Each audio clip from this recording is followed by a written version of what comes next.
Welcome to the Captimizer podcast, a platform dedicated to uncuffing your true potential in public safety. We're here to provide you with valuable tips and insights that will help you optimize your life and career. I'm retired Chief Patrick Flanley, and I'm honored to be your guide and coach on this journey. Here, I'll share the latest insights and strategies to help you survive and thrive in the demanding world of public safety. Our noble duty is to protect and serve. We embody the role of peacemakers in our communities. However, this profession's immense physical and mental demands come with a price. If we fail to take a proactive approach for our well-being and lead ourselves first, then the stress from the job can and will lead to poor health outcomes. We have all seen it play out. Not only does this impact our professional and personal lives, but it also affects our ability to fulfill this sacred duty. Like many of you, my journey has been filled with tremendous challenges, with highs and lows. However, through creativity, experience, and a positive attitude, I successfully managed over 30 years in law enforcement, emerging healthy and happy. Now, I am driven to share what I've learned to show you that the path is not all doom and gloom. There is hope and a profound purpose in serving your community, and I'm here to show you that it does not have to come at the cost of your health and well-being. Join us as we explore cutting-edge research, interview top experts, and share inspiring stories of transformation.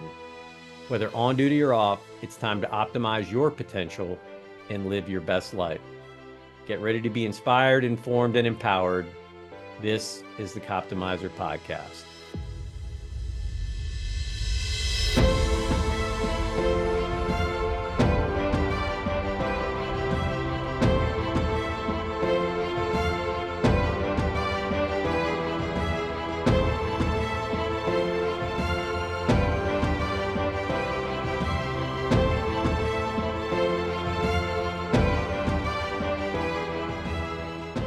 Greetings all. Welcome back to the Captimizer podcast. I've got another awesome guest today. This one's a bit of a stunner. There's a plot twist involved here that if you don't know the backstory, you're in for a hell of a ride with this one, which really, again, makes it, I think, even more special. We've got retired San Francisco Police Sergeant, at one point acting Lieutenant Davin Cole. Did I get that right, Davin? Yeah. Rank. All right. I'm not sure where you retired at, but we're gonna jump in. Davin had a story that he has a story I think that everyone needs to tell, and I think the powerful part about today's podcast, when we think in terms of officer wellness, officer optimization, and officer performance, one of those key components is understanding where we've reached our personal limits, understanding when we need the help of others, and then how do we recognize when we're reaching a point within ourselves where we're reaching a breaking point, a point of no return, where we have to ask for help, what the consequences of not asking for help soon enough can be, and what agencies and particularly leaders can learn from Davin's story that will hopefully help them make any adjustments necessary within their working environments to ensure that something like this is avoided in the future whenever possible. Thanks for being here, sir. Appreciate it. Oh, thank you for having me. All right, so people are probably like, what the hell is he talking about? I don't know this dude, or if I haven't heard his story. Well, you are a retired cop and I guess now technically a convict. Um, Somebody that's been convicted of a felony, and that felony was robbing a robbing a pharmacy. But before Yes. we get to that point in the story, I kind of want to go back because that, hopefully we got everybody on the hook now. But I think what's really was really interesting in your backstory is like your career. We were just just thinking about the parallels that so many people are going to be able to relate to your story because, yep, I've been there. Yep, I've been there. My trauma as a law enforcement leader is different than your trauma.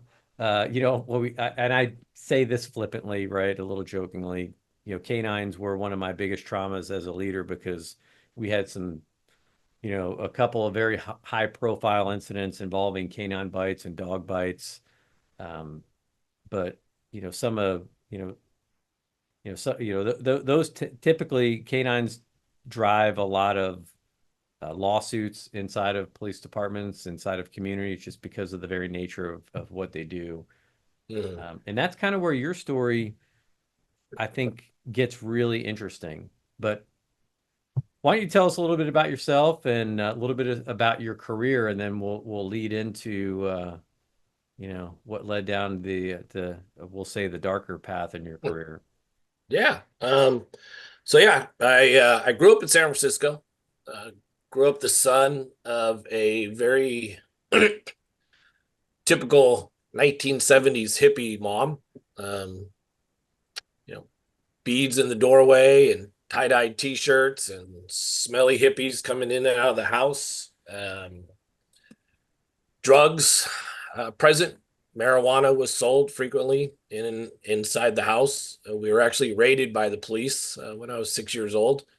Um, my mom eventually, got out of that and went back to school and became an electrician and worked raising three boys by herself. So she did a good job. She still laughs today. My older brother is a police officer too, and she likes to joke, "Where did she go wrong raising two cops?" But um, I don't know if that's what drove me into law enforcement, but my older brother and I both just had this desire to do that, and we both joined the sheriff's department here in San Francisco. And for the listeners who don't know, San Francisco is one city and one county. So there's really no patrol for the sheriff's department. There's no unincorporated area. So it's primarily corrections, which was not my interest at all. I really wanted to go on patrol. But the police department wasn't hiring at the time. So I did a little bit over 4 years in the sheriff's department before the police department picked me up. Came into SFPD. Had a good time there. Got to work a lot of assignments early on. FTO, got to work plainclothes gang enforcement, um, robbery abatement, park unit. But the one thing that I really had wanted to do was get in the canine unit. Um, prior to joining the sheriff's department, I worked store security for a large department store, and the canine unit used to come in there and train at night. And so I'd have to stick around and keep the store open for them to train. So that was something I really wanted to do. So I got in. I did 15 years in our K9 unit. Out of those 15 years, 10 of them, I was in charge of the training. So me and another officer, we were in charge of selecting, purchasing, and training all the dogs and the handlers. And that's kind of where some of this began with me. During a training scenario, I got bit pretty severely by one of the police dogs. He left about a golf ball size hole in my calf. You can see all the way down to the muscle. Um, Initially, that was going to be looked like it was going to be chronic pain for the rest of my life, but they were kind of able to go in there and fix that. Meanwhile, I stayed in the unit. I originally thought I would just retire as the senior most canine officer in the city, and eventually decided, no, you know what, I think I'd like a little boost in pay, and I'll apply for the sergeant's job. Uh, Got on as a sergeant finally, and they got to my name on the list. Did investigations for a year, and went back to patrol, FTO sergeant, and then eventually I was asked to help head up a new homeless outreach unit that we were starting. It was a multi-city collaboration, working together cohesively to address the homelessness in San Francisco. And that grew. Eventually went from just me and seven officers to suddenly I had a captain. I was moved up to acting lieutenant for 3 years, and I had 45 officers and three sergeants under me. And then along with that, we also ran a pre-arrest diversion program. Since there's that connection, unfortunately, with a lot of the people who are homeless that have substance abuse disorders. And I did that for the last 5 years of my career before I kind of tanked it. Well, tanking it is one Yeah. yeah, we'll get to that, but that's you know, and I so I want to go back to the actual dog bite itself because a lot of times people don't necessarily understand like what it's like to work with and around canines. And we jokingly refer to canines sometimes as land sharks because while they are very highly trained, amazing animals, they are animals, and Yes. sometimes the animal instinct uh, is can be a little bit too strong, or they can make mistakes, and sometimes one person might look like another or smell like another, and so yeah, it is not an uncommon thing for police officers working in a training environment or working in a real world environment to get bitten by one of their own canines. I Yeah, no, I mean, it really is not, uh, it truly is when, not if. I mean, you're going to get nipped by your dog. You're going to get nipped by someone else's dog. Most of the bites aren't too bad when it comes to other officers. Unfortunately, in my case, it was a horrendous bite, and it was not. It was a scenario that wasn't even set up for bite work. It was set up for obedience. If you throw tactical in front of it, try to make it sound cool, so it was tactical obedience. And it turned out there were some things. It turned out there were some things being done with the dog that weren't wrong, but I wasn't aware of. And had I been aware, I would have changed up the scenario for this particular dog. Um, the short version is we were training at a site that he'd only been practicing bite work for like a month straight. And so in the dog's mind, if I'm out here on this particular field, I'm out here to bite because that's the only time I come out of the car here. And so that's exactly what he did. He came out and I was behind a tree, and the game is hide and seek. And if you find him, you get to bite him. And didn't even see him coming. He just came up behind me and grabbed onto my calf and went into a prey shake. And of course, it had to be the one dog that had the hardest bite, the deepest yeah snout. Couldn't have been one of the smaller ones. It wasn't even one of the Malinois, the Maligators. It was a big Dutch Shepherd, good dog. But yeah, and the funny thing is, after the handler got the dog off, uh, what I was really upset about was that it ripped my brand new pair of BDUs. That, that was the first thing I did. I looked down. I'm a son of a gun. I just got these big hole in them, and it wasn't until I rolled up my pant leg that I was like, "Oh, okay, there's something worse going on here." But yeah yeah, I mean, I'll- I love dogs. I think they're valuable tools, and but these things are going to happen, unfortunately. yeah, so I could tell a lot of stories, but one in particular, one of our neighboring agencies, I won't mention names because there's no reason to. People, and this was back in the late 90s. Um, a sheriff's deputy, he had this dog. It was a gigantic German Shepherd, and that dog, oh my God. Like we didn't have any bite dogs, or we had were what they call dual purpose dogs Mhm. now, but we had a narcotics dog, but we didn't have one that could be multi-purpose for doing building searches. So we were working an active burglary one night, and we're clearing the building, and then he arrived and got there and came in behind us with the dog, and then he gets on our channel, and it's like dog's out. It's like, wait a Oh, minute, wait, like I need to get out of here. And but the dog was fantastic, right? So he was basically on one of those find and seek missions. mhm. And I mean, at that point, I lost any fear that I had of an armed, hostile burglar Yeah. inside this business. And the only thing I was worried about was the dog thinking I'm him. So, and that dog came right by me. I just stood perfectly still, came up right behind me. I'm like, please don't bite me, please don't bite Yeah. me. And boom, he goes by, and I was just like, and then I fall in behind the canine officer, and I'm like, dude, I'm following you. So Yeah, you go up front. I digress. No, good advice. Yeah, dogs are great. I miss it. I miss it. My wife kind of was done at that point and wanted me to leave the unit, but I stuck around for another, I think 4 years, 3 years after that. So you had a couple things happen there. Number one, you get a pretty significant injury, and sometimes with those injuries comes nerve damage. And so that's something you were experiencing.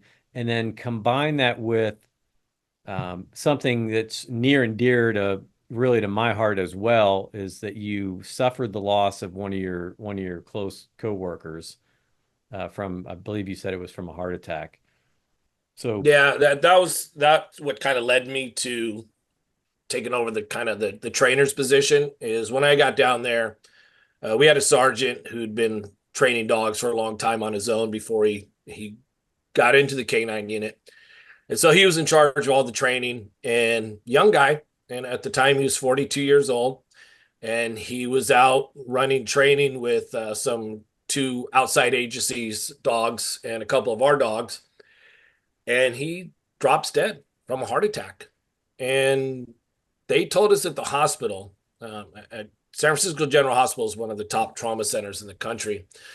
The doctor there said even had he had the heart attack in the ER, they wouldn't have been able to save him. It was just that massive. And so yeah, that was hard. It was unexpected. He was young. Nobody was really expecting to suddenly have to take over the training. I'd only been down there 5 years, and I definitely wouldn't have called myself a dog trainer then. But we had to step up. Someone had to take over. There was an officer. She'd been there a few years longer than me, and she loved working with dogs. And we just came to an agreement on how we would split the duties. And yeah, we just moved from there. And I'm glad I got to make some changes to the unit that I think were positive. When I did get bit, I was able to use my light duty time, my desk time, to write up a training manual for the unit that hadn't existed. So wrote up a 12-week training program, and just implement a lot of other tactical training scenarios. And I didn't like stagnant training. I think most of your training should be as reality based as possible. So incorporated that. But yeah, you talked about the nerve damage. That's exactly what had happened. Was the scar tissue had healed and was impinging the nerve in my leg. It's at one point they had told me that because I was fortunate that I had a pain manager at Stanford, and I was just probably 2 years in after the injury, and I'm waking up in pain. I'm going to bed in pain. I'm on pretty high doses of opioid pain medication, and I remember asking the neurologist, what's my long-term prognosis with this pain? And he looks at me and he goes, this is probably going to be about as good as it gets for you. Man, that was a gut punch. I barely made it out to my car before I just broke down in tears because I just couldn't believe that I was going to spend the rest of my life in this amount of pain. And chronic pain, it's not just physical, it's mental too. It wears on you. It takes everything away from you. In vacations have to be planned around your pain medications, and your activities and how much you can do and how little you can do, and you can only take it 8 hours before your shift. And then what happens if you're starting to have bad pain at work? Then you have to go home. It just came with a whole new set of stressors that I wasn't prepared for. yeah, so and that's cumulative stress is probably something that we could talk a lot about here. It's something that I would hope everybody has been paying attention to what we've been talking about for the last 2 years on this podcast. And and I do want to go back for just a moment, because 42 years old and dying of a heart attack is way too young. And while I know that there are some circumstances where, look, sometimes you just can't predict it or prevent it. Maybe there's just some type of unique genetic issue that's going on. But I will tell you this: we know now that almost all heart attacks, especially at that age, are are preventable. And Mhm. one of the programs that we're a strong advocate for and that we've built here is one called, we call it the blood doesn't lie, but we look at 7 lines of data. It's a very cheap blood test that we can do. Um, and it will give you a 10-year cardiometabolic risk assessment. And sadly, the standard of care is generally looking at your HDL to LDL triglyceride ratio to give you kind of like an overall assessment. Hey, your cholesterol's too high, or it's you're fine. And without a true understanding of what the risk factors are, and without understanding the unique risk factors for police officers with this, with shift work and cumulative stress and high levels of adrenal stress, how that impacts cortisol and your hormones and insulin, and ultimately what leads to insulin resistance, which is the root cause for cardiovascular disease and a lot of other issues that we'll talk about later that delve into anxiety and depression that can lead to even significant mental health issues. So that's just a quick aside. I don't want to go into it too much now. We've got some episodes where we talked about this with Gary Taubes, Dr. Lauren Fulkerson, and a few others. I would recommend people listen to those. And then if anyone has any questions about this program, just hit me up, my Substack on LinkedIn, or email me, whatever,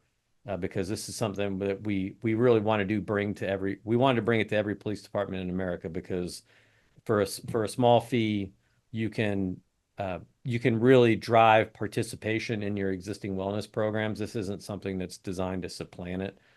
But when I hear about things like that, it really, it really frustrates me, because it, the the data, unfortunately, is just showing that we're not getting healthier either. It's actually, even with the awareness, even with the 21st Century Policing Initiative, even with that, increased investment in awareness and programs like Valor for Blue and Safe Leo and other, agency generated type programs. Sadly, the numbers are still going up. So we got to keep doubling down on that. So Yeah. I Well, digress. no, but you mentioned one thing there, which I think is important, is that you talk about the blood work and the importance of it, but also those looking at these results, understanding the uniqueness of police work. We Yep. call them culturally competent care providers, because Yes. I advocate for the same thing when it comes to the mental health portion, but it's just as important when it comes to physical health too, because a lot of doctors just don't understand what goes on with us. Yeah. And just a quick aside. So, I just a friend of the family that's young into the nursing profession, working her first stint on midnights as a young 20 something, and discovering that sleeping at night isn't as easy or sleeping during the day and working at night isn't as easy as she thought it would be. Mhm. And I'm glad that I'm in a position now where I can provide some pretty relevant advice and instruction on how important it is for her to structure her day around her sleep. Not and sleep is the number one priority. But yeah, just one of those little things. So again, without digressing too far, so you've got the nerve damage. You're and every police officer knows your story, because they have dealt with people that are dealing with your issue over and Mhm. over again. And it really got worse right around that 2008 to 2010 timeframe, maybe even a little bit before that. Purdue Pharma, no thanks to Mhm. you. I don't cuss on this show very often, but they're a bunch of motherfuckers. Oh yeah. What they wound up doing to America, and um, that's it. Remind me to come back and tell a story about them as well, as we get a little bit more into your story. But we started seeing this wave that just of pills just hit the country, and I was working narcotics back then too, and it was just like it was almost seemingly overnight. We went from having a crack cocaine issue to a methamphetamine, meth lab issue to now there's no such thing as meth and everything was pills, pills, pills, and then Mhm. the heroin kicked in. Yeah. So Yeah. you're struggling with that, you're struggling with the reality like, hey, this is lifelong pain. So where did that take you? Um, you know, it was that's when things, I think, I was trying to put on the best face. I look back now and realize that that's all I was doing. I thought I was managing it. I thought I was doing okay. I thought, I've come to an acceptance that this is just going to be it for me. Um, and I'd be fine with it, but I really wasn't. I had some other events in my career prior to going down to the K9 unit that's involved in two officer involved shootings. Um, and so at the time, like I said, I just thought I was doing okay. I thought I finally came to an acceptance and things were moving along. But I didn't realize how bad it gotten um, for me until they were finally able to get me into a surgeon who was able to repair the damage to the leg and actually alleviate the pain. That's awesome. And again, I don't want to gloss over that either. Like, two officer involved shootings. I have to remind people all the time that not every police officer is involved in a police action shooting. As a matter of fact, it's very rare for police officers to be involved in any police action shooting, Mm-hmm. to ever have to use their weapon in the line of duty.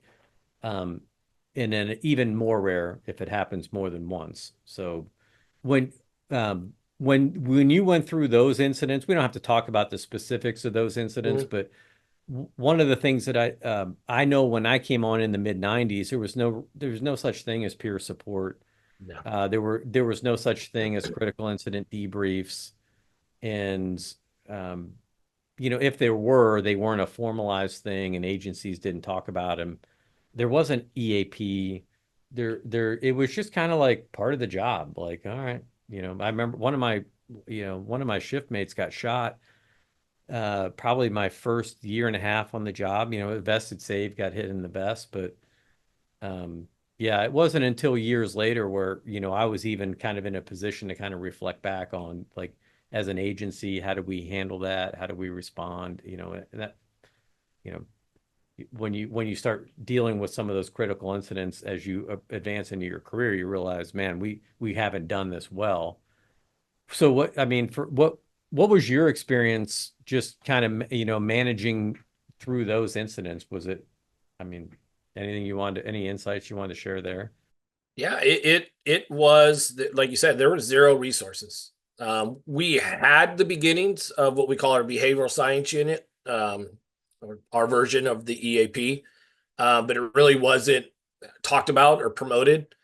And it was got in the shooting. Short version is a guy hit me with this car, backed up, hit me with this car again, um, and I get back to the station. The guy got away. The guy was in a 5.0 Mustang. He ended up getting away. He didn't get caught for about 4 months later. But fortunately, I wasn't seriously injured. But the sergeant was mad at me because I fired into a car, even though back then that was within compliance of our policy. He still interpreted it as I shouldn't have shot into the car. So I got yelled at. You know, half an hour after I got hit with the car and shots fired, and then it was okay. We'll finish up your report and we'll see you back tomorrow. There's no offer of counseling, and you didn't even think about it. Like, it didn't cross my mind that, oh yeah, that was pretty darn serious what happened. Maybe I should talk to someone. It was like, hey, come back to work. And also, I was a probationary officer, but suddenly your status changes. Now you come back to the station, you're like, oh, okay, yeah, you're a good cop. You got in a shooting, so yeah, you're okay. And that was a weird thing for me to come back the next day and suddenly I wasn't the new probation kid. I was like one of the guys. And then the next one happened just a little bit over a year after that, where we walked into a park and got some gang members tried to ambush my partner and I, um, with the shotgun. But it was the same thing. I think they didn't even set up a crime scene. This is how things were done. We get shot at with the shotgun. We get the guy in custody, and it was just okay. Pick up the shell casings. Let's go back to the station. Write the report, uh, and we'll see you back tomorrow. Nope, that was it. And I look back and thank God things have changed, but that's just how it was. And if you did hear anybody complaining, and I'd been at some horrific crime scenes, and you'd hear another officer just kind of voice how it's affecting them, and right off the bat you hear usually the senior officers kind of start to rip into them, like, hey, you knew what you're signing up for. You got to tough it up out here. You can't be weak. You never show weakness. And I'm sure you've seen that in your career. And then that was Oh the yeah. mentality back then. Yeah. And it's and I'm probably like stuck in between two generations where there's a part of me that believes that to be true, but then there's also a part of me that understands the absurdity of it. So it's Yeah. like, that's just not, that's just not, what cops see is not normal. I mean, it's just No. not. And, you know, I, and again, I don't necessarily know how far you would, how comfortable you're going down this path, but when you start thinking about this, like cumulative, these all these things that are happening to you, and it's building, but it didn't start there, right? It didn't start at your law enforcement career. It started when you're 6, and the Yeah. police come busting through your door.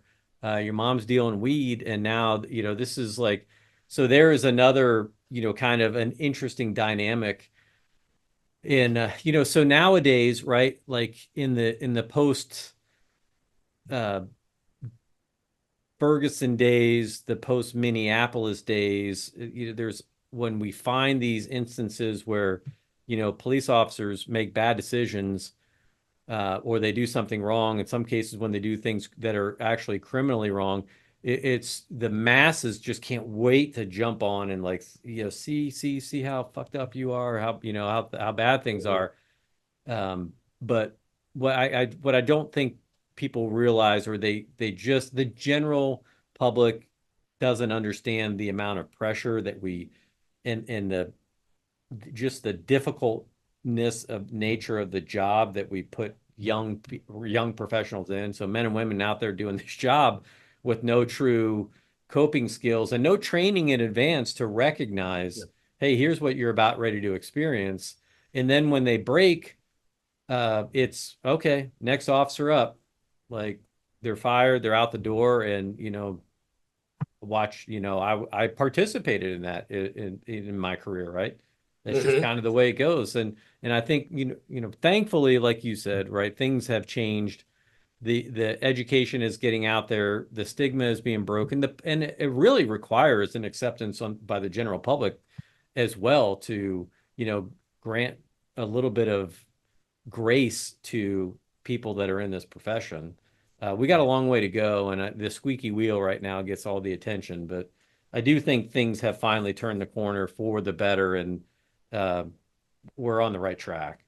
Yeah. And I think we need to do a better job of educating the public. But I think, it kind of goes back to that. We don't want the public to see us as weak. So we don't like to talk about it to the public.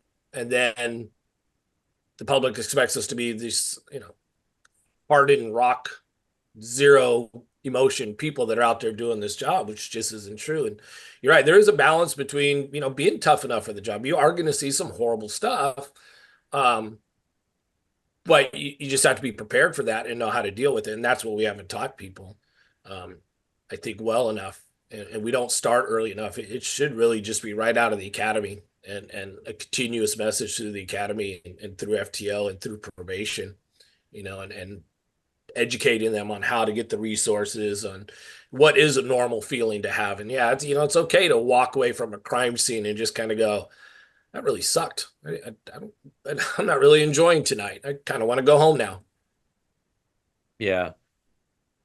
I mean, back to your story. So you've now, thankfully, you've found a surgeon that's able to fix this. they're able to alleviate the pain, but the damage is done at that point. So what happened moving forward from there? Yeah, like you said, the damage was done. It alleviated the physical pain, but it didn't do anything for the mental pain that I had that I didn't know I had. So my pain manager, like, this is the surgery's a success. Everybody's happy. My pain manager's like, okay, let's wean you off of these pain meds. I'm like, okay, that's great. Let's start weaning them off. And, she wants to go slow. She wants to take 2 months. She's trying to avoid withdrawals, any other side issues, but I was still having them. There was no Suboxone back then. So it was just a slow wean off. The depression started kicking in, worse. And as I got down to, because I was prescribed 12 pills a day. We moved it down to 8 pills a day eventually. And then when they weaned me off, when I got down to one or two What pills what a what day, pills were you taking, if you don't mind me asking? oh, hydrocodone. What were the what dosage? So hydrocodone is 10 milligrams of codeine and 325 milligrams of acetaminophen. Okay. And so,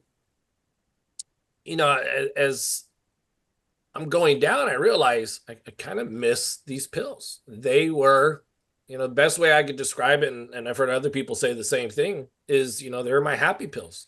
They kept me in a good mood.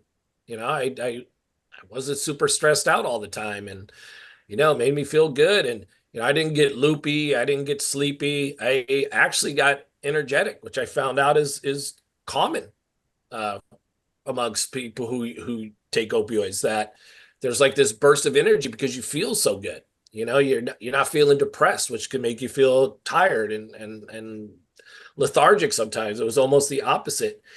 And that was right around the time that workers' comp was closing out my case.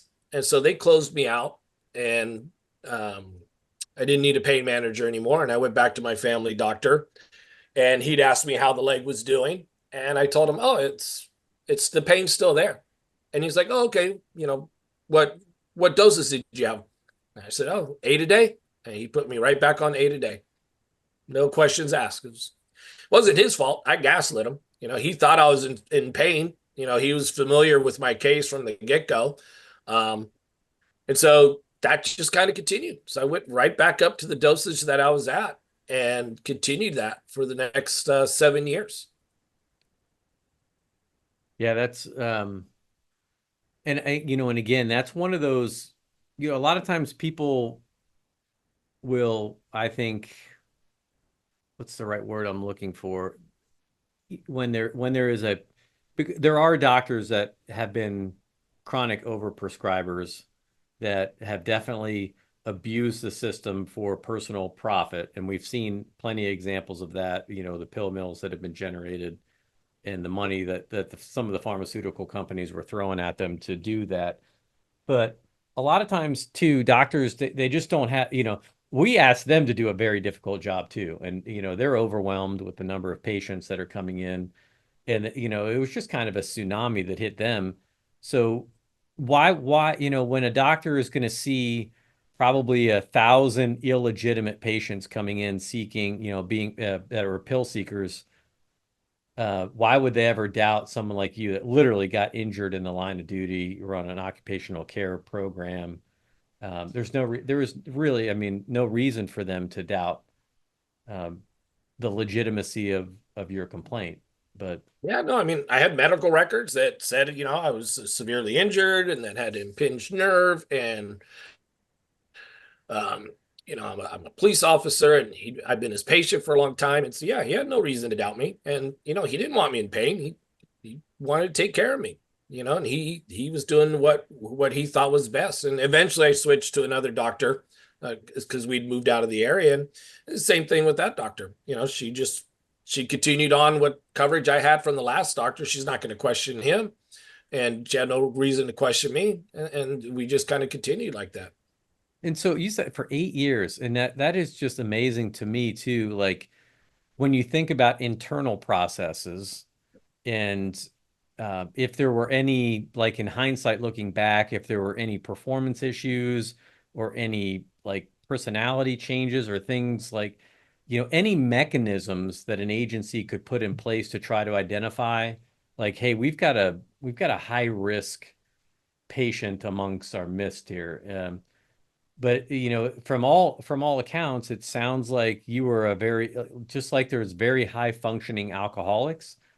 Hmm. You were a high functioning addict that this was just kind of this was your existence at this point.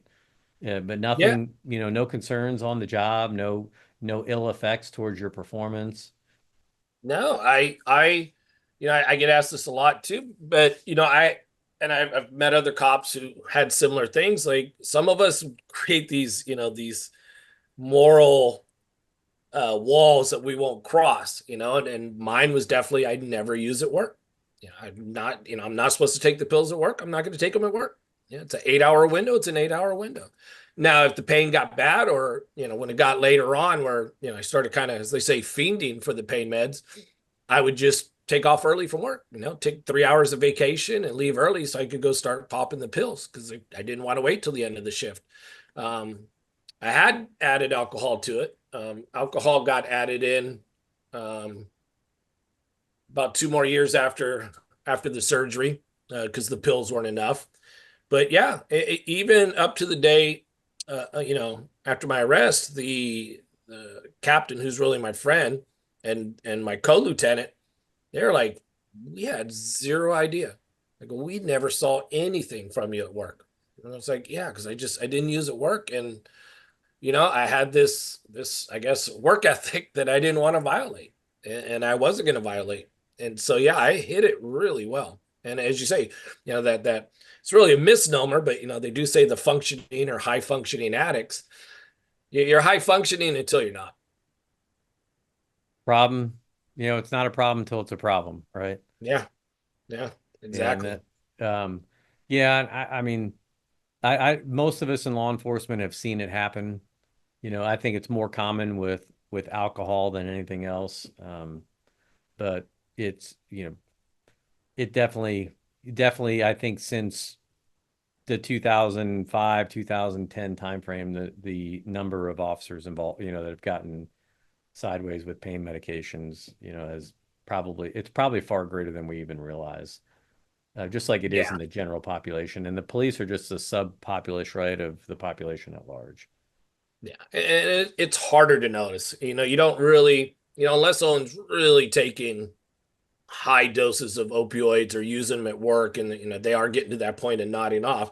But someone who's drinking all the time, you do kind of see Yeah. signs earlier. The constantly smelling like mouthwash, or showing up to work unsteady or just looking ragged. And with the pills, I think it's a little bit easier to hide. So, um, let's just get to it. So you're at 8 years now.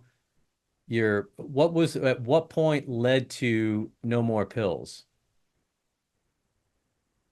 It the Like I said, I had started to add the alcohol to it.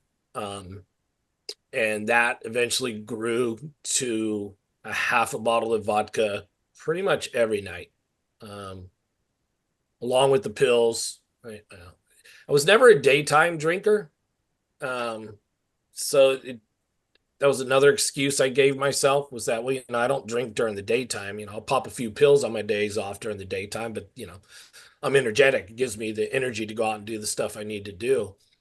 Um, and that kind of goes back to little childhood stuff too, of from the age of 12, my brothers had moved out. They had a different dad than me, and they moved out to go live with their dad when I was 12, and my mom worked the night shift. So from the age of 12 on, I raised myself. There was nobody in the house but me, until I turned 18 and eventually moved out of the house. But I found that was one of the contributors to always wanting to drink at night. So the drinking and the pills, I kept telling myself, okay, I'm going to stop the alcohol first. And then once I stop the alcohol, I'm going to stop taking the pills. And I'm going to do it on my own. I'm not going to anybody for help. One, because it's embarrassing, and two, because as I just said, from the age of 12, I took care of myself, so I don't need someone else to take care of me. And when I realized I couldn't stop, the depression just got worse and worse. And then the suicidal ideation started coming. Um, my wife knew about the drinking, obviously, because I was drinking so much at night. And apparently, when I was in my drunken states, I would tell her I wanted to kill myself. I would talk about things at work that I didn't even know were bothering me. Just I mentioned certain incidents, and I wouldn't even remember. It was kind of a blackout thing at that point. But um, it just I realized I couldn't control it, and I didn't know how to get out. And suicide just seemed like the only way to get out for me. That was going to be the case. And I kept saying I'm not going to do that to my kids, because I know children who had parents that commit suicide are much higher risk. I didn't want to do that to my wife, but I didn't see any other way out. I really didn't. And about a month before my arrest, uh, not a direct family member, but a relative of an in-law had committed suicide because of their alcoholism. And I really was like, yeah, that's going to be me. That's going to be my only way out too. And that's probably what I'm going to end up doing. And I started planning it. I started saying, okay, I don't want it to look like a suicide. So, I think I'm just going to drive my car off of a cliff and make it look like an accident, and that way, guarantee that they'll get the life insurance, and there won't be the embarrassment that, dad took his own life. Um, and that's where I was at. And I was practically crying myself to sleep every night for the last 2 weeks prior to that arrest, because I just didn't know what to do anymore. I was just done. I was done with everything. And, I kept telling myself, well, but you could go ask, pardon me, we could go ask for help. Like I said, we had at that point, we had a really good EAP. Our behavioral science unit was excellent. And I say this with full confidence that we have probably one of the best EAPs in the country. Definitely in the top 10. I mean, they do it right. And I could have asked for help, and I could have gotten the help, and there would have been no repercussions. I would have been sent to a 30-day detox rehab, and the department wouldn't even want to know where I was. They wouldn't want to know why or where. All they would be told by our BSU is that, hey, Cole needs 30 days of family leave, and that'd be that. And I still couldn't bring myself to do it. I still just couldn't call and ask for help, and I was given excuses. At that point, I was still the acting lieutenant, and I was number 3 on the list to make permanent lieutenant, and would have already been lieutenant, but COVID had slowed down the promotions. So I told myself, well, I'll wait for the promotion, because I don't want to risk. I know nothing's going to happen, but what if it does affect my permanent promotion? But once I get promoted, then I'm going to ask for help, which, looking back, that was just another lie I told myself.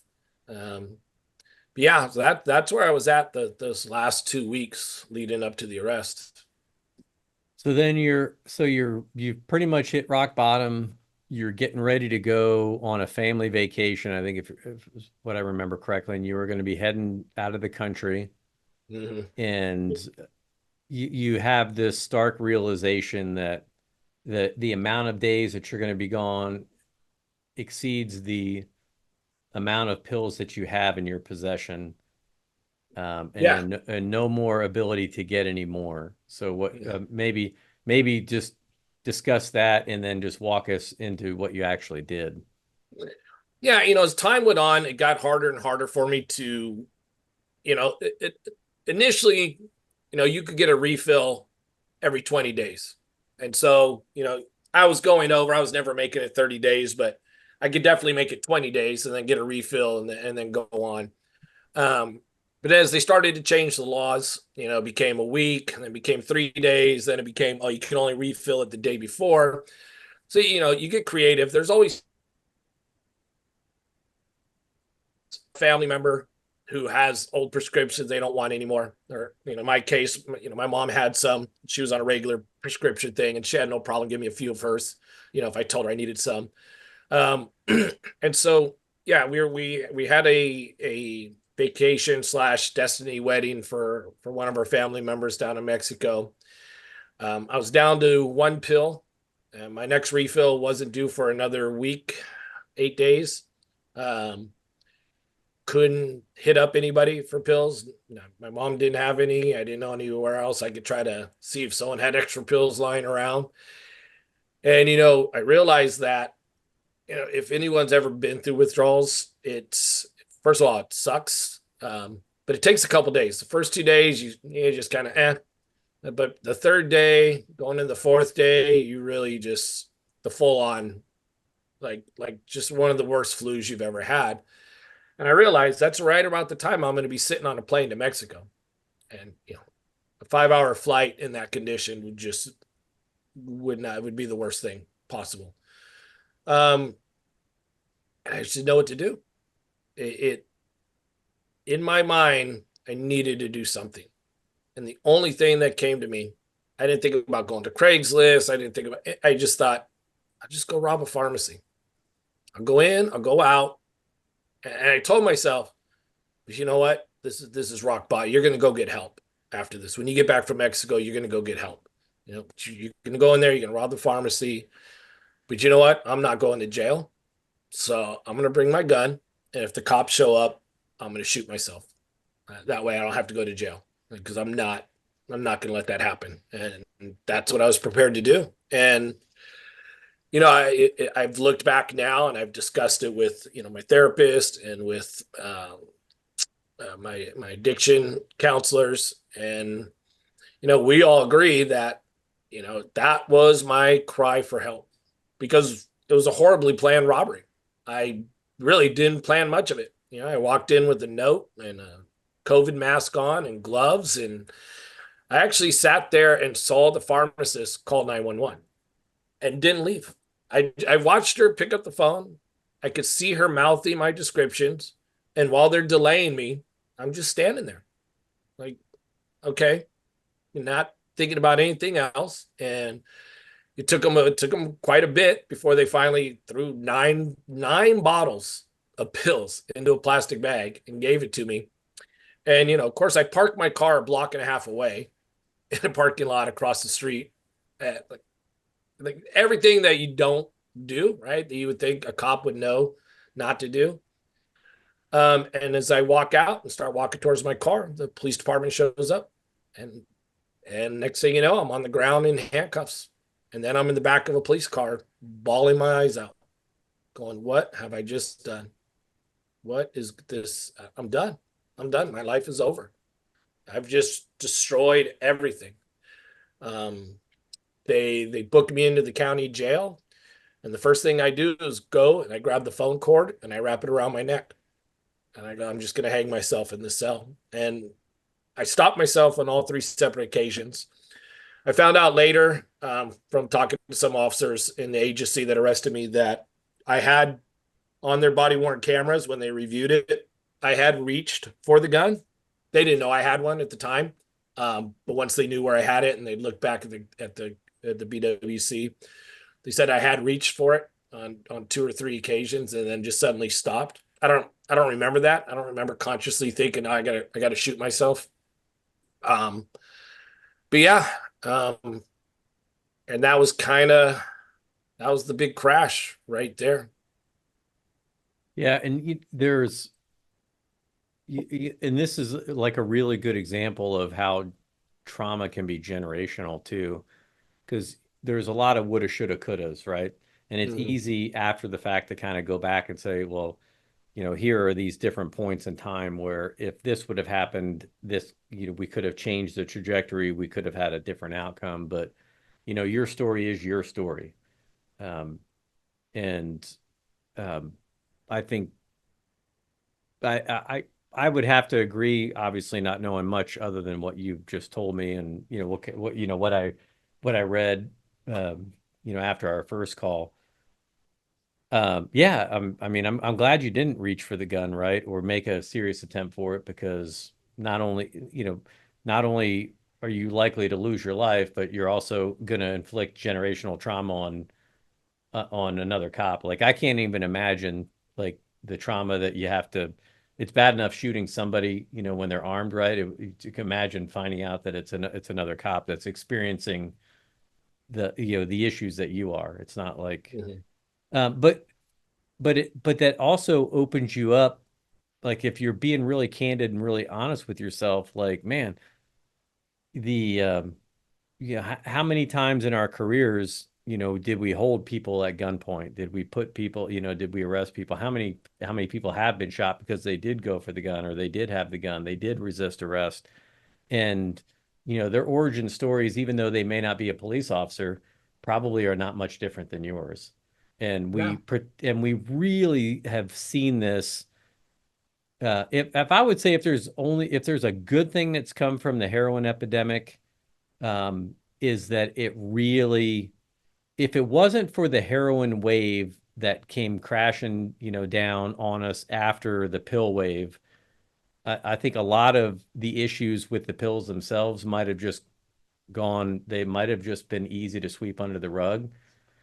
The issue with the heroin, I think, um, forced the issue and forced a lot of people's hands to really take a take a really strong look at what the hell are we doing here?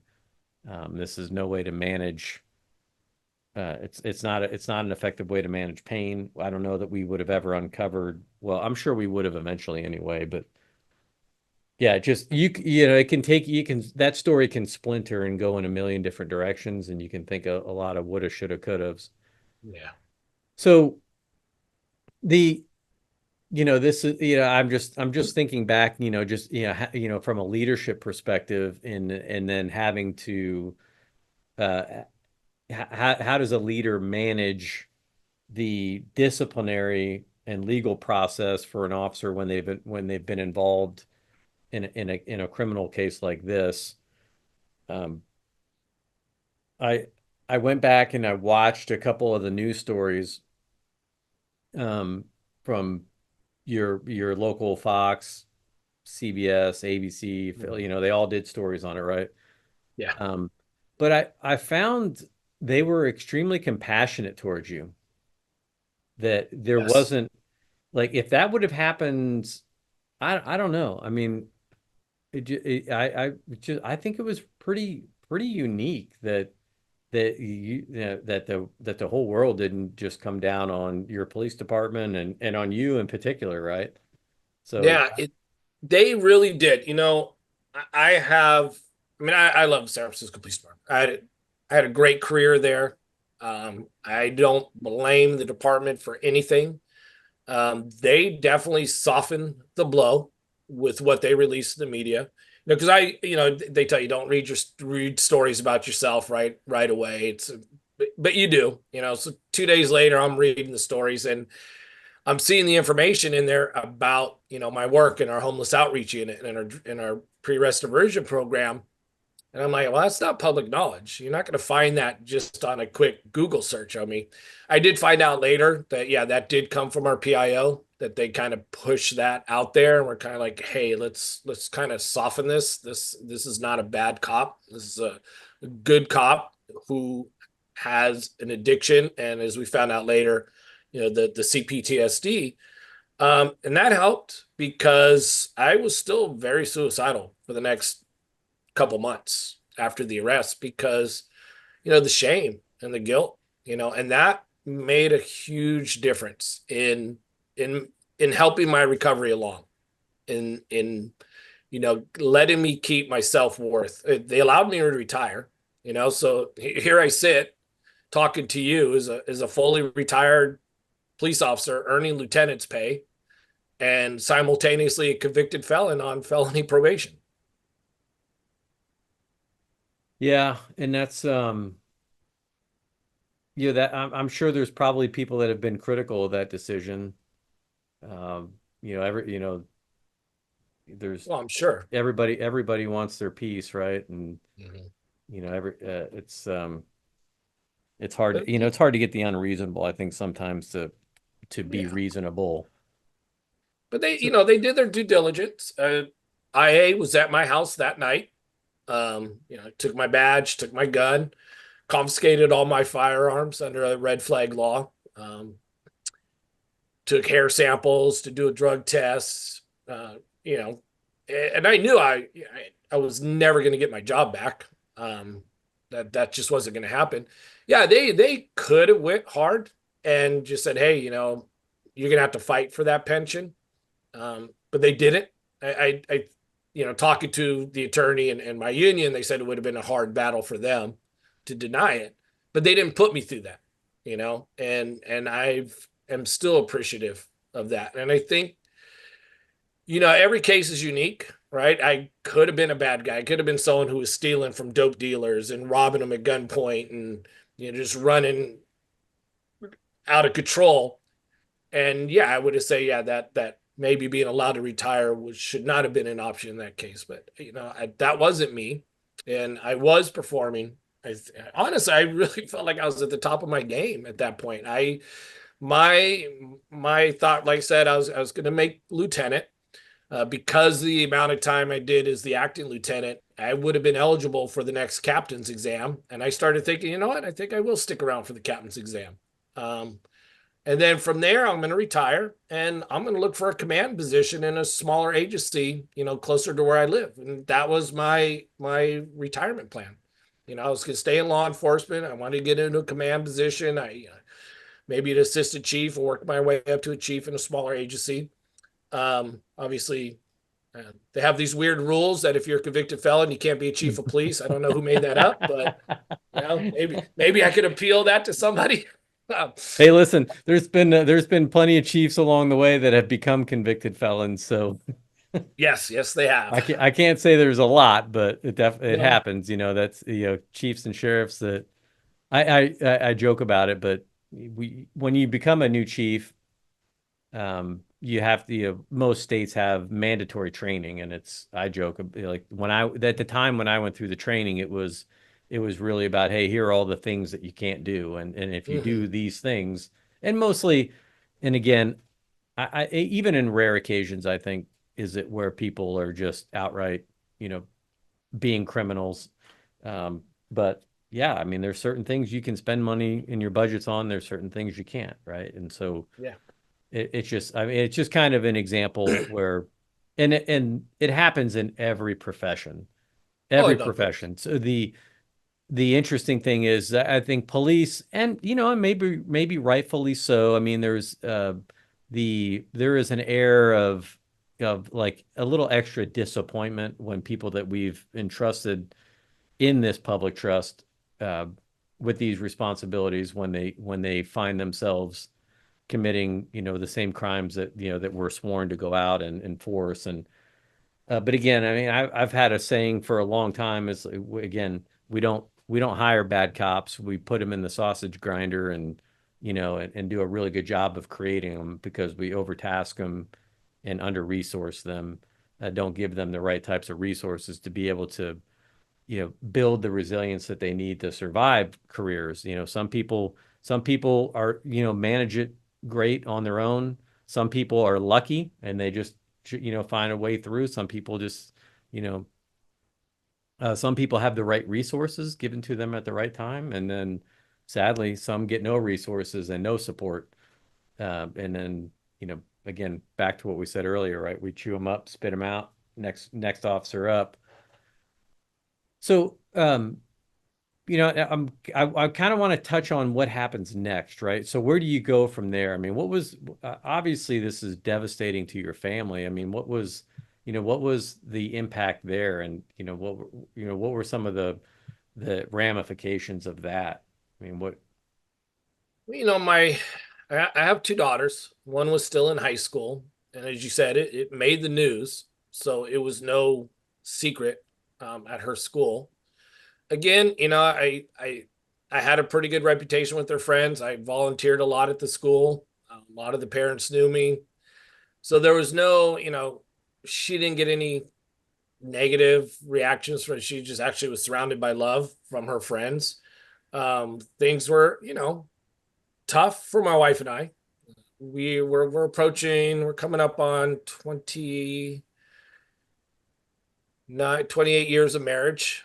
So back then it was 26. And, she stuck with me. It hasn't been easy. I mean, these last 2 years, because it's been 2.5 years now since the arrest.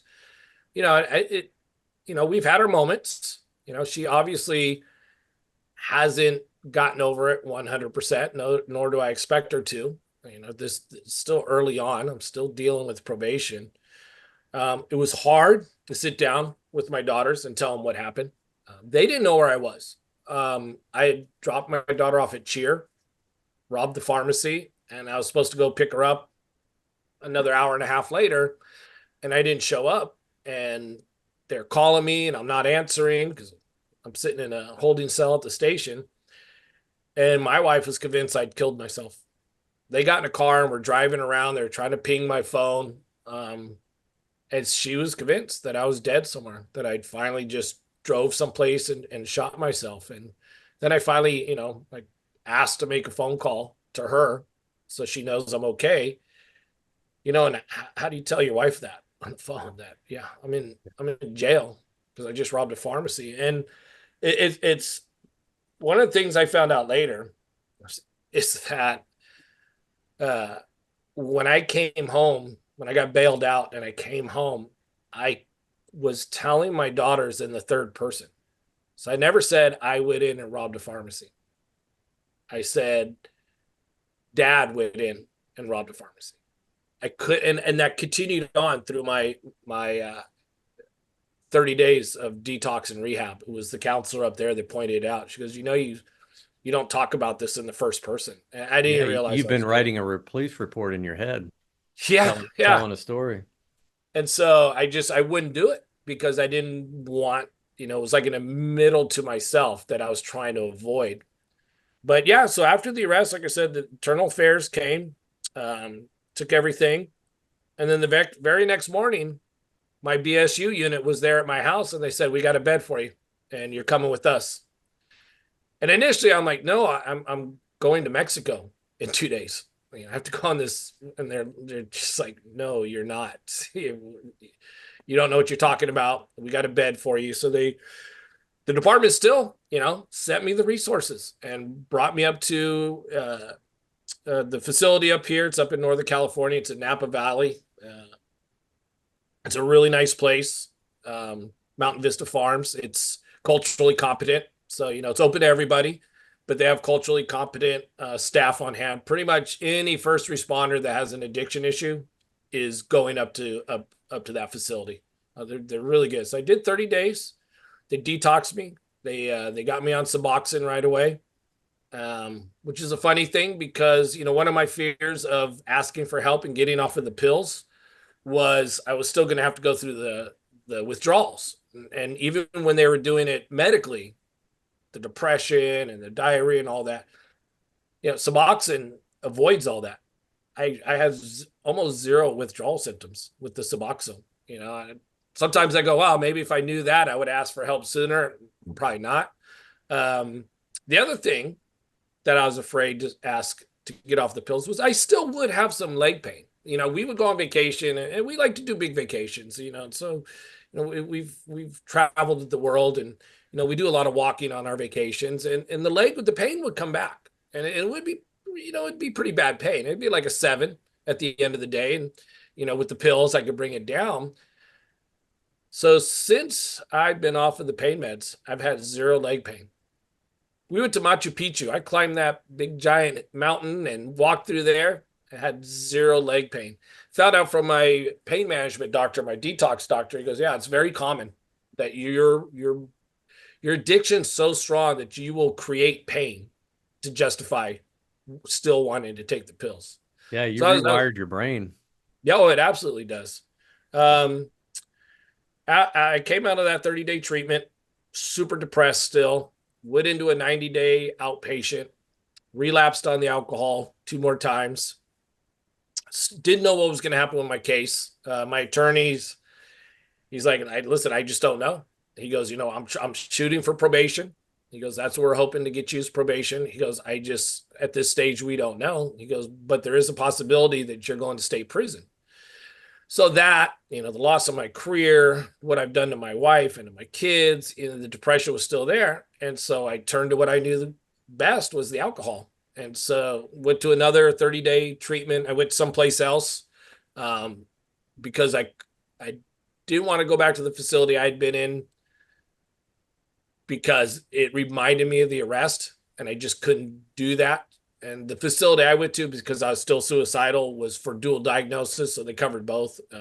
And came out of there, and now we're getting closer to sentencing, and the attorney's like, I think we're going to get you probation, but you're going to have to do some county time. You're probably going to have to do a year in county jail. He goes, but that's still not guaranteed. He goes, you still might go to state prison. Because I'm not really sure with this judge what they're going to do. And so sentencing was set for December 23rd, 2 days before Christmas. And we had to celebrate Christmas a week early with my daughters so I could celebrate and open gifts with them.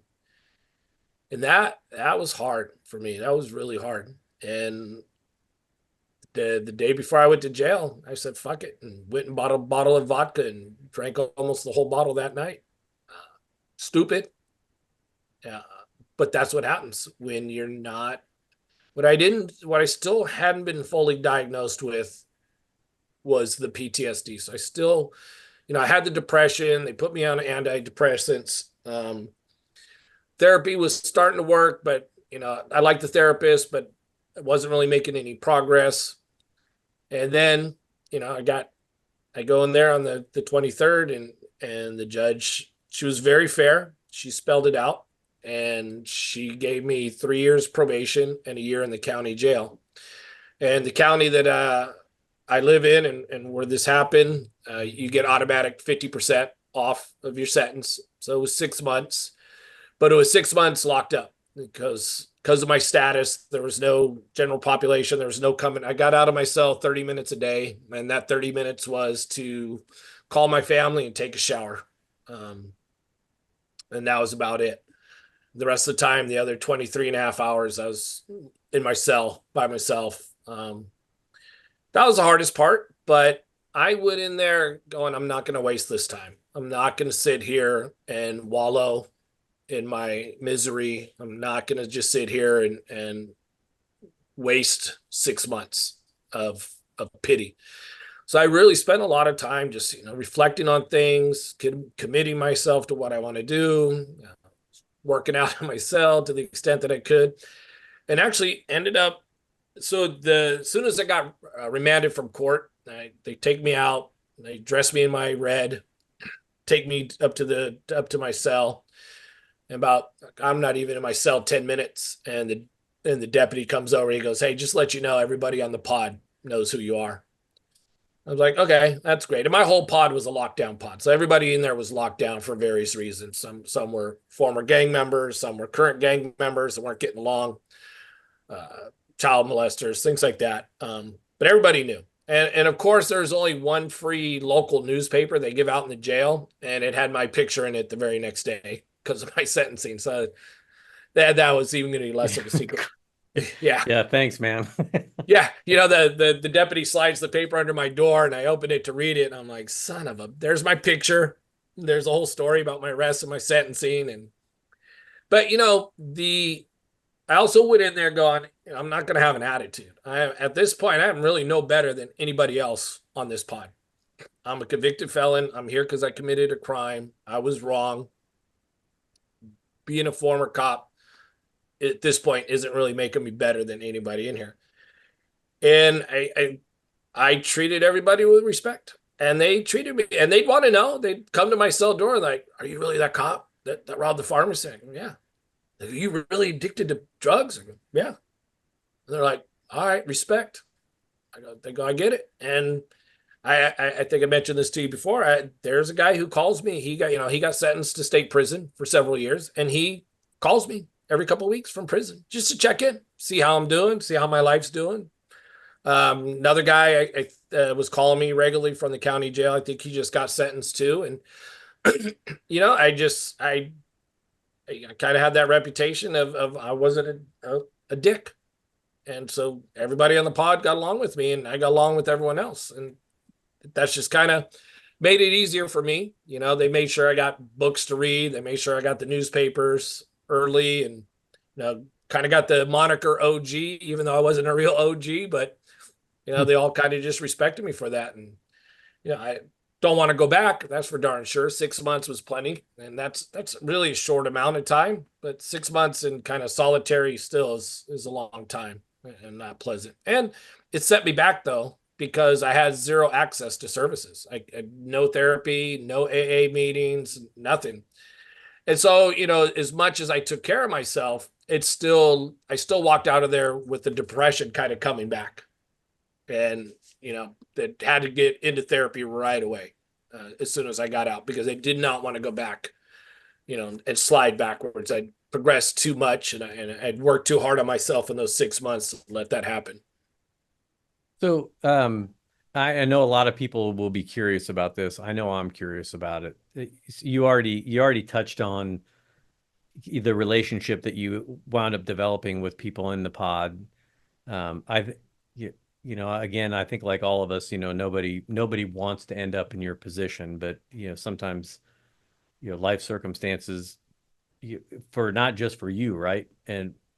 But for everybody that's in there with you, everybody's got a story.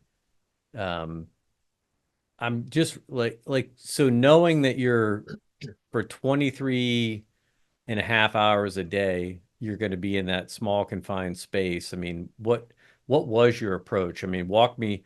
I Yeah, completely different, right? One of the things that I talk about is the importance of having rituals and having a morning ritual and having a routine that you can anchor yourself in. And part of that for me is, upon waking up, before doing a cup of coffee, having a chance to spend 10 minutes just stretching, and then sitting down and meditating, and then reading something that you wouldn't normally read, or something that might, like the Stoics are a good example, reading some philosophy, um, the Bible, just different things like that I think that have powerful meaning that you can learn something from, and then just spending some time journaling before you start the day. And that was taught to me by a coach. That's not something I figured out on my own. And it was, once I hit that routine and did it for a while, it was life changing for me. And it was kind of one of those things like, well, man, I wish I would have learned this 25 years ago, which is one of the reasons why, when I first started this podcast, uh, I was doing it with a coaching company that works specifically with law enforcement called Performance Protocol. And Mhm. like, I'm a huge advocate for this program for this very reason, because it really is about, self-discovery as much as anything else. And, so many cops, when they don't feel like they're being heard, or they don't feel like they have a voice, or they don't really feel like they have a choice, or they have options, it's it can turn to negativity, which can quickly lead into a doom loop. So it's a long way of saying I'm just kind of curious, like, how did you structure your day, and how did you make that use of that time? Like, Mhm. what did a typical day look like for you? Yeah, it did take me a little bit to kind of get in a routine because I just, it's a new environment and I was trying to figure out how things worked. I wasn't quite sure, you know, how much I could trust these guys that were, are they bringing in newspapers that they pissed on and dried out? I mean, just, it took me a minute. There's the cop in you. Yeah, yeah, Yep. absolutely. And even when I was out of my cell, sometimes they'd bring another inmate out for whatever medical appointment, and I would be on edge. I'd be watching him out of the corner of my eye, like, is this guy going to try to bum rush me and do something crazy? But once I realized that, okay, I think my reputation was solid here, I did come up with a routine. Breakfast is served early in the morning. Um, Sleep was hard for me. That was the one problem I had there. Um, I'm sleeping on a cement block with bedding that's about an inch thick. And so sleeping at night was tough. So I had to kind of adjust that routine. So I'd get up in the morning, I'd have my breakfast, read the paper, read from the Bible. Um, I really wanted to get other books. but it was extremely difficult to get books there. You could only get the ones that they already had. If you wanted a book, you had to order it directly from the publisher and have it sent to the jail. And that took like a month or so, and it just wasn't worth the effort for me to get the books. I would have gotten some of the Stoics. I would love to have read that. Um, then I would work out. I kind of used some sheets and kind of basically made some TRX bands out of sheets and used that to work out. Stretched a lot. I would take an afternoon nap because I didn't sleep well at night. And then I'd get up, and I had started to journal. Um, I played a lot of solitary with the deck of cards I had. Um, and then the evening was watching TV. I got a position where I got a cell closer to the TV. So if I sat on the floor and leaned against the toilet and looked through my 4-inch wide window, I could see the TV and read the closed captioning. So I watched sports at night with the rest of the men in the pod. And that was kind of it. I wished I had more access to other stuff. Like I said, to better books and other things I wanted to read. It was really limited. Meditated every night before I went to bed. Uh, at least 15 minutes of meditation. The journaling, it helped. It took me a while to kind of get the hang of it. Honestly, initially I found myself basically just writing what happened during the day, including what I ate, and given a 3-star or 4-star based on what the food was. um, but that was it, and then counting the days off. Um, yeah, it's just a lot of self-reflection. I sat back a lot, and because one of the struggles I had and still had even coming out of jail was, why did I get to that point? Like I'm still in a great marriage, right? I was doing great at work. My kids were doing great. Where was this coming from? Where was this desire or this need, or whatever you want to call it, to use these pills and be happy? And, one of the things I did was able to reflect on in jail and really look back on it is when that happened, I was at about that 10 to 12 year mark in my career.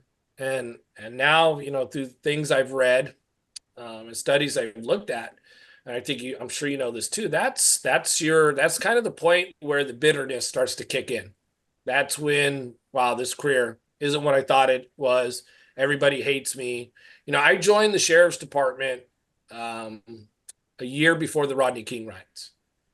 And I never realized that people could hate cops so much for something that happened in a city on the other side of the country. And, as my career went on, I looked back, and even though I was enjoying the K9 unit, I hated everything though. I didn't like my we're part our tactical unit, so included our full-time SWAT team, our mounted unit, we have a dirt bike unit, and we were kind of the lesser. The K9 unit, at one point our lieutenant called us non-essential personnel. And I almost lost my shit. I'm like, are you kidding me? I had to bite my tongue. I'm a cop. He's a lieutenant. I'm not saying anything to him, but and so I was just mad. Every new policy I was mad at. Like, wait, we can't chase cars for this reason now. Oh, wait, we have to report this use. And I was just always angry. And I realized that's when the pills started to mean so much to me. I was like, man, I'm not feeling angry. I'm not going to bed angry anymore. So I wasn't managing that. And no one ever talked about that you're going to get to this point in your career where you may just hate everything and everyone. You're going to hate all your bosses. You're going to hate your chief. You're going to hate your lieutenant. You might even hate your sergeant. You might hate your coworkers. You're going to hate the public for sure. Everyone you're going to hate. You're going to hate the lady at the coffee shop. You're going to hate the lady you just took the auto burglar report from because she's being snooped. And so when I was able to see that really helped me a lot, because I realized that I still was internalizing some of that anger and hadn't learned to let it go. And one of the things my wife really pushed on me after all this, and you mentioned this earlier, is the tattoo I have, the amor fati, loving your fate, and the stoicism of Show us that. your tattoo. Woo, can I get it there? Yeah, Yeah. there it And that's is. and that's one of the reasons why I asked that question. I guess I was curious if you had access to like Cato, what his experiences were, as No, and I being wish I had, and isolated. I've thought about going back, to the county jail, but I realized, what can you do with someone like me? And you really just can't put me in a group setting. They can't take that liability, Right. and so, and again, the book thing is they don't want drugs smuggled in, so if it comes straight from the publisher, they don't have to worry about some Amazon driver tampering with it or whatnot. And you know, it's you really got to go in there. Here's something else I learned about myself: is I was a lot stronger mentally than I ever gave myself credit for. Um, I always had a lot of self doubt about, like, one of the reasons I didn't promote earlier in my career is because I just didn't think I'd be a good boss. I didn't think I'd be able to do it. Um, Despite people are like, oh, you should be a sergeant. You'd be really good at it. You're a natural leader. You took over the K9 unit as the trainer, and you're really good at it. Even down there, I was an acting sergeant for 6 months when our sergeant got injured on duty, and everyone's like, man, you're natural at this. And I was like, nah, that's not me. And sitting there in those 6 months, I realized I got to give myself better credit for who I am and what I can accomplish. And that made a big difference in how I started looking at myself coming out. The other thing that I did commit myself to, and it was something that people were constantly talking about, is this: getting out there and telling my story. Everyone's like, you've got to tell your story. I have no problem talking. I've never had a problem talking. Public speaking is nothing to me. I actually had a partner. He wasn't my partner. He was my roommate, but we worked at the same station, and we were just partnered up one night. And about halfway into the shift, he looks over at me and he goes, "You know what, Davin? You can work a whole shift by yourself and still not run out of things to say." I was like, you know what, Chris? I can't even argue with you on that one, brother. Yeah. I do love Well, to I tell you talk. what, I resemble that remark. Yes. But, it's to our credit. And it's because someone else wouldn't be able to tell this story. I know a couple members from my agency who've had something similar. And initially they're like, no, I couldn't do what you're doing. I couldn't get out there and open myself up like that. Um, so you need someone who's willing to talk about it, and so that was the one thing I said when I got out, when I was ready, when I knew when I was in the place that I was ready, I was going to go out and start doing public speaking on this. And I've been up to some peer support classes now. I give talks at peer support classes. And then the next thing I'll probably be going into is coaching, is life coaching. To get these officers, like, you will get to this point in your career, and you need to manage this, and you need to start early. And I want to start trying to get into police academies on the basic class and get in and give a talk to the basic class, and let them know that this job can change you, and it doesn't have to be for the worse. But you got to be prepared that you're not going to be the same person in 30 years. You're just not. I don't see how anybody leaves law enforcement the same person. And like I said, it's not negative. Doesn't mean you're going to come out a broken toy, but Right. you are going to be different. And we need to better prepare these officers, these young officers, for that. And these officers who are mid-career, they need to be better prepared for what's going to happen at that point. What are the possibilities? Are they going to be that angry, bitter mid-career cop, or are they going to be a happy-go-lucky cop and still enjoying the job? Because by the end, after I got through that period, I loved work. I still love work. I'd go back in a minute. People are like, would you really go back to work? Yeah. If they were to say, hey, you could have all your police powers back and you could have your job back, I would. I honestly would. I'd be like, all right, I'll do it for another 5 years. It was fun. Yeah, we're gonna have to do another episode, I think, because there's so many things that I want to say just about that. You touched on something that I think is one of these um it's one of those things that it's the dirty little secret inside of policing that people don't want to talk about. And it again, I go back to the coaching, and because the coaching really um is it's the one tool that's available when you do it right, and everybody confuses it with mentoring. It's not the same thing. So if you have a mentoring program, you are not coaching.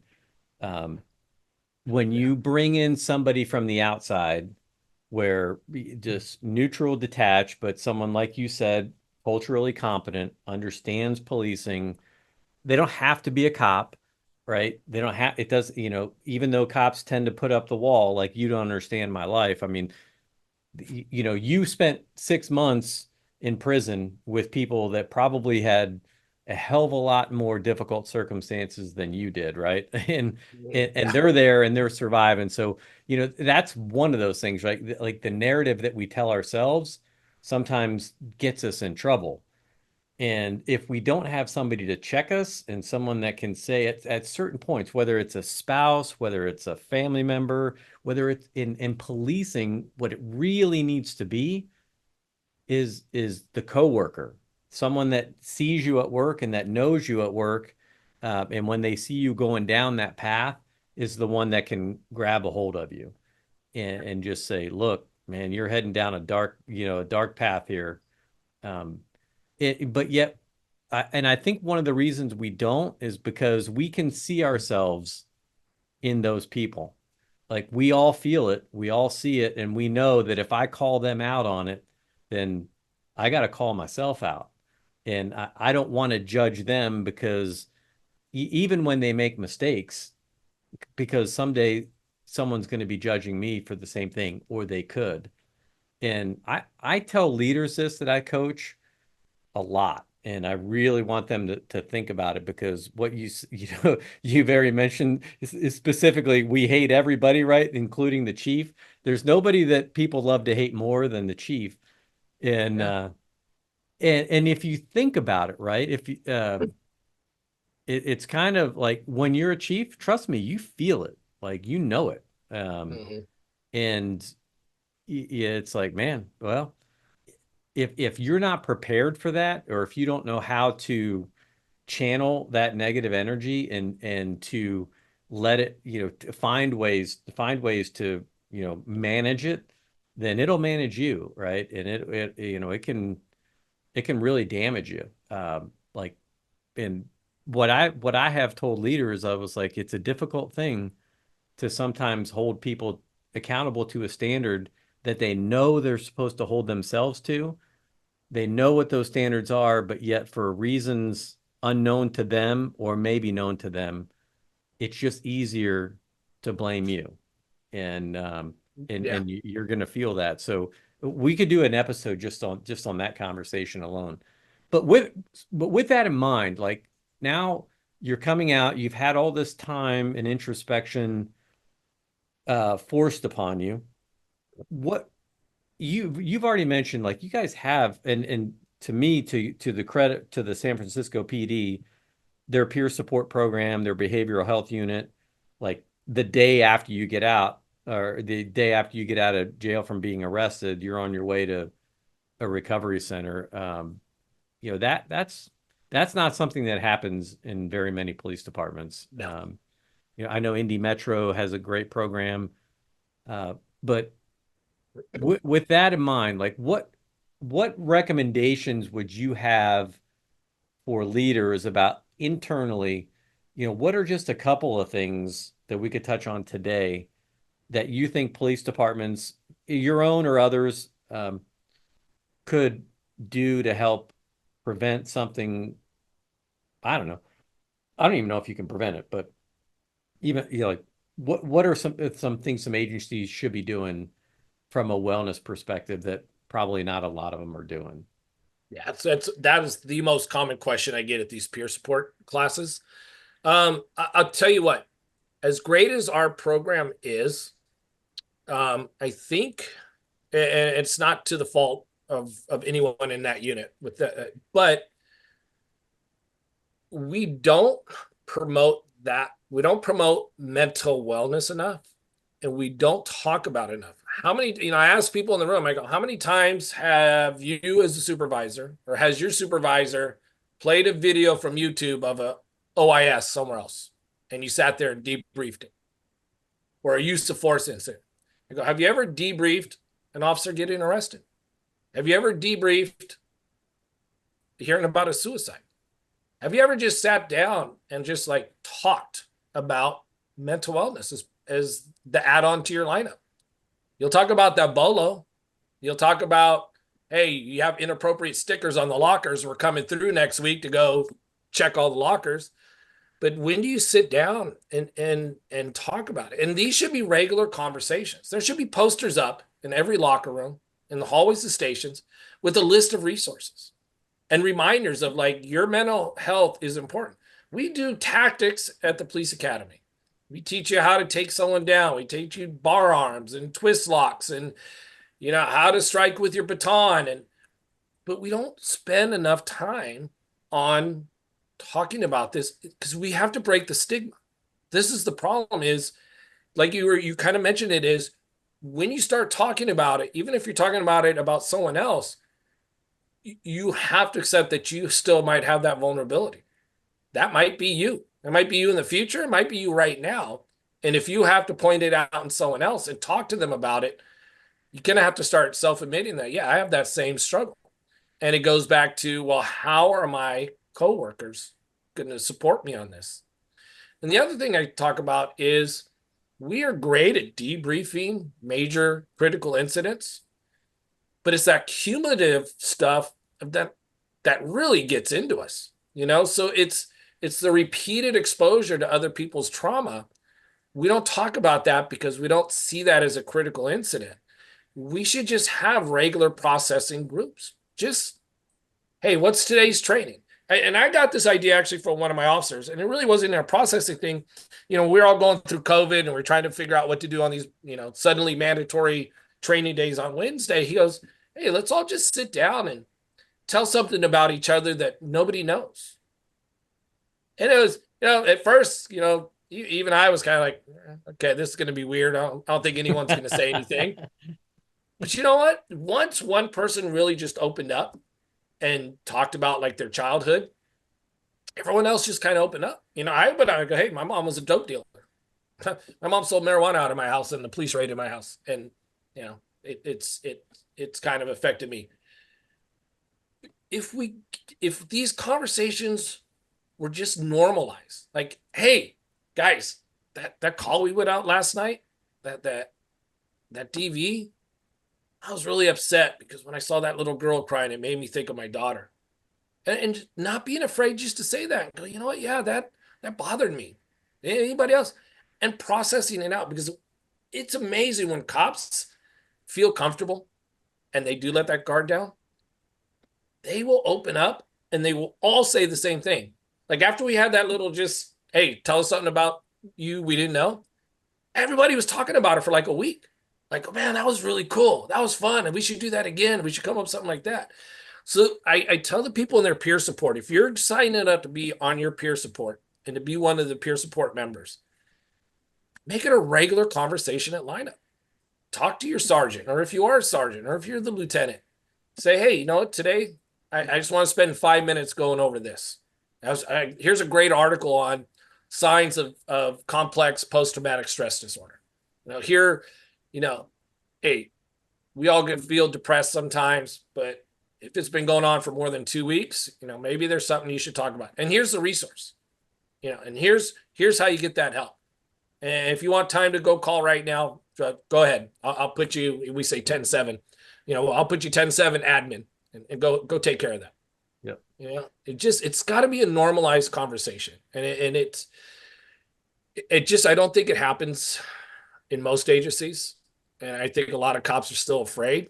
And I think if we just make it a normal everyday conversation like we do with tactics and taking care of yourselves, and some guys want to set up mats and have grappling sessions and all that other great stuff. Let's have a grappling session on mental health. Let's do that. Yeah, and it's like, and I've heard some pushback from leaders when we've talked about whether it's pushback or just ultimate frustration. It's difficult when you have 1,000 things that you need to train on, but you can only choose 100, right? Because there's only so much time in a day. There's only so many resources, and this is where this is where I go back and where I think we've gone wrong in the last 10 years in the profession is not pushing back enough on the criticism as a profession that we've received in like when people can't wait to point out poor performance. Like they just, it's like people are lying in wait. Matter of fact, you have, these whether you call them influencers, First Amendment auditors, whatever, Ugh, you have yeah. these small groups of people that are actually monetizing the idea that we can go out and provoke a response from cops and demonstrate poor performance. It's almost like it's like manifest destiny. And Yeah. uh, but and we'll pile on. Like everybody will gladly pile on, but at the same time, you're just kind of wondering. It's like how many different things and can we ask a police officer to be and do? At what point are we overburdening them? At what point, it's the fundamental attribution error, right? We blame a person for making a mistake that's really a systems problem. We're asking them to accomplish a goal that's not, it's unaccomplishable. It's not possible. And so when there's a failure, we blame the person and not the system that we're forcing the officer, in this case, policing, to work in. And so I do think as police leaders, we got to start standing up and saying, no, we're not going to do that. No, the police are, we're not going to do that. And so here's one, this people may not agree with me. And I've had uh, just close friends that just don't agree with me on this one. But when I'm a firm believer in community support officers, the CSOs and those Mhm. programs. But here's where, this was the question that I push back on is like, okay, so we want to hire a civilian employees that will partner up with police officers. And so when we go out on mental health calls, addiction calls, and things like that, we can respond with them and then we can divert them into the right resources. Yeah, sounds great. Okay. Why do we have to have them? Why do they need to be a part of the police department? Why can't they be their own city or community program? Because what happens when we make those programs as part of the police department and we make the police department responsible for it? When something goes wrong, who gets blamed?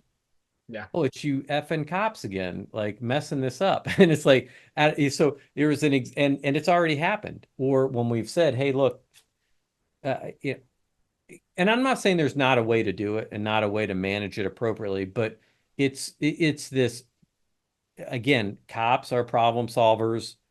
They can't help themselves, but when they see a problem to try to fix it, to try to make it better, we train it into our youngest officers, solve the problem, fix the problem. And so when we see community issues like that, you know, sometimes police leaders want to stand up and beat their chests and say, I can fix that.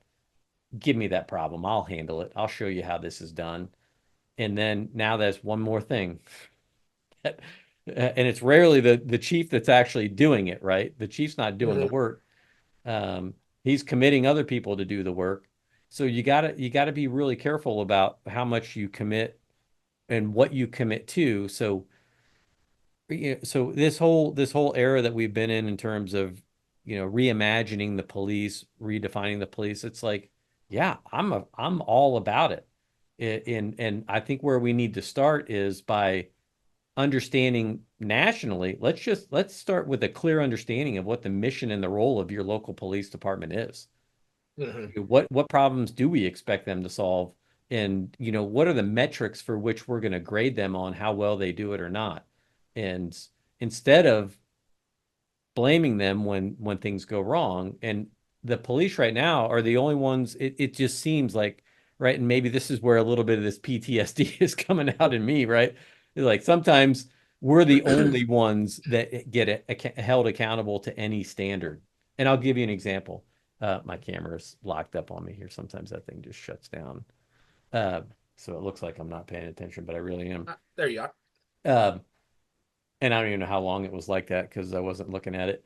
Uh, the I was reading a Substack this morning, and it was showing examples of where the media has falsely reported information over the last 3 or 4 years, and then the lack of retractions or the lack of any accountability for blatantly false information that they've spread.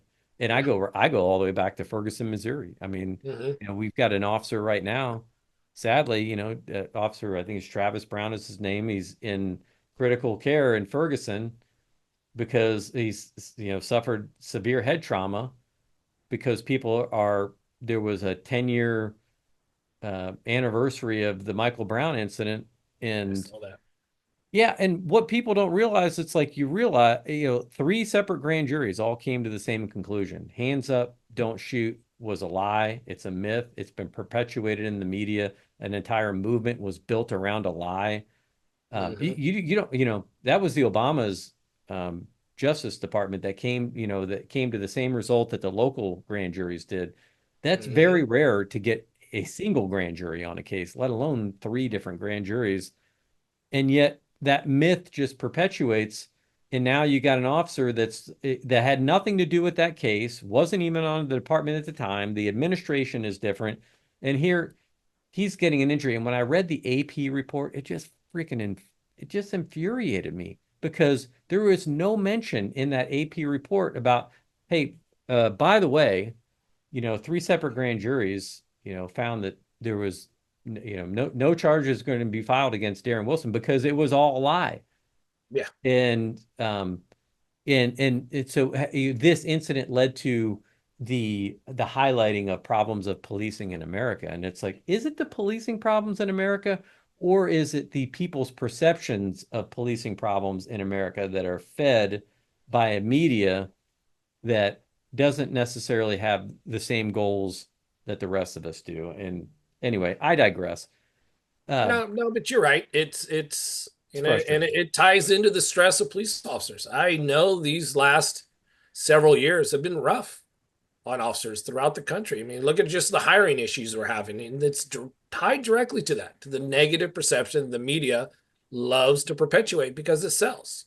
And a lot of them believe it now. They're just cop haters on a lot of these media outlets, and they have no problem changing the narrative to fit what they believe should be the storyline. You know, and kind of going back to what you're talking about these co-response models. I agree with you 100%. If anything, I've learned um, doing this homeless outreach and doing that drug diversion program, they're both co-response models. Neither of them were driven or led by the police department. We were just active participants with a role, with a major key role. And when put together and run well, they're very good programs. And we should be seeing more of that with the mental health. It shouldn't be, I agree, they shouldn't be somebody the police department is hired to go out with the police officers. It should be a co-response model where it's a separate agency and you're working collaboratively in this group and coming up with your ideas on how to go out and handle these calls. And that way, you're not, nobody's beholden to one single leader. And it's not because you don't need leadership. It's just they do need to have some independence on how they feel they need to do things. We shouldn't be giving advice to a clinician on how they respond, other than maybe some safety tactics and when not to call us. But that policy should be made at a level outside of police departments, and it was the same with the LEAD program. We were participants, we were a major participant, we were the ones that referred people into the program, but it was other city agencies and nonprofits as part of that group that created the model and how we would roll with it. Yeah, and again, just because we're a part of the response, and you know what, so I saw a stakeholder model, and it was came from San Francisco actually. Uh, when the company next door was new, back in 2011, I met a few of the I don't have I won't share her name just because I don't want to say her name without asking her permission first, but Mhm. she was an executive inside of Nextdoor. I was working community outreach at the time, and he was trying to develop these ways where how do I develop mechanisms and systems where I can communicate most effectively, because I was a one person shop and I had 47 different neighborhood associations that I had to communicate with. And Hmm. you can't do that in a one-off method, right? And get anything else done. So just, economy of communication is really what I was looking at. But long story short, I came across Nextdoor. I wound up partnering with them for a lot of good reasons. It's since become something that I don't like, and I rue the day that I brought it to my community. But um, and if anyone from Nextdoor wants to talk to me about it, I'm happy to talk about it where I think they went wrong. Yeah. Um, but anytime you get big money involved in anything, right? That's when that's when it usually starts to go Yeah. sideways. But yeah, brilliant. I can't remember who it was, but they talked about the stakeholder model where, when you put the problem, if you think about a wheel, uh, when you put the problem in the axle, right? Identify the problem, and then every spoke becomes a stakeholder. So if you think about mental health in your community or addiction, relevant to this conversation, um, if there's only one spoke on the wheel and that's police, or if it's just the criminal justice system, then who do we go to blame? Um, the criminal justice system gets all the blame for the downstream effects of addiction, when it's actually it's a community issue, it's a country issue, and it's driven by something that starts at the individual level that culminates, at in the criminal justice system when there's not enough support in other areas to create, sufficient. Yeah, I mean, you're always going to have some problems, right? Yeah. But you think about, so if you think about every spoke, the police just become one spoke of 20 in a problem solving wheel. And this has always been my advice to leaders, and this is one of the things, in reflection, and what I like to coach upon too, is like, if you put yourself in the axle, guess what? You're getting all the weight, right? That everything's coming down on you. So be very careful about the things that you choose to make yourself the center of attention of, because they'll make you this, Oh they'll yeah, they find a will. way. Yeah. It's yeah, I mean, we go on Yeah. for a long time, but you look at like juvenile justice. Why is it just the police? Why are we not working with more community groups? Why are we not having these collaborative efforts? And we could take that into tons of different directions. There's certain things that cops, yeah, if it's a homicide, that's us. That's on us. That's our job. We're that axle, right? But we Yeah. should still have, as you say, the spokes that we can still refer to, right? Can we go to a community group and say, hey, there's been this homicide in your community. Can you help us reach out and get people to come in and talk to us? And I think for too long we isolated ourselves from the community, either because we felt they didn't understand or that we could do it better, um, and have missed a lot of opportunities, and I don't think we've learned enough, from that, even Oh, I after agree. Ferguson. And I think, just in the last 5 years, I think too many, not all, and there's a lot of great police leaders out there, but I think too many just acquiesced to the crowds and just said, well, yeah, we're screwed up. We're a bad agency. And yeah, we're just going to make all these drastic changes because, we're a broken department. But that ever really being honest and be like, were we really a broken department? Did we really need to make these changes? And would it had been better to have brought the community in and sat down and go, okay, let's take a realistic look at what's going on and see if there's something that needs to be fixed, and focus on that needs to be fixed, not just change everything because, everyone's mad at us and they're demanding change. So let's make change to make change. Yeah, and you bring a great example of juvenile justice, in that system. I wound up, again, I'll make this quick, but I wound up working with an organization called Fight Crime, Invest in Kids. They're part of a council for Strong America. Sadly, the organization is, just because of a lack of funding and support, it's going to start. it's going to change the way that it's currently being done.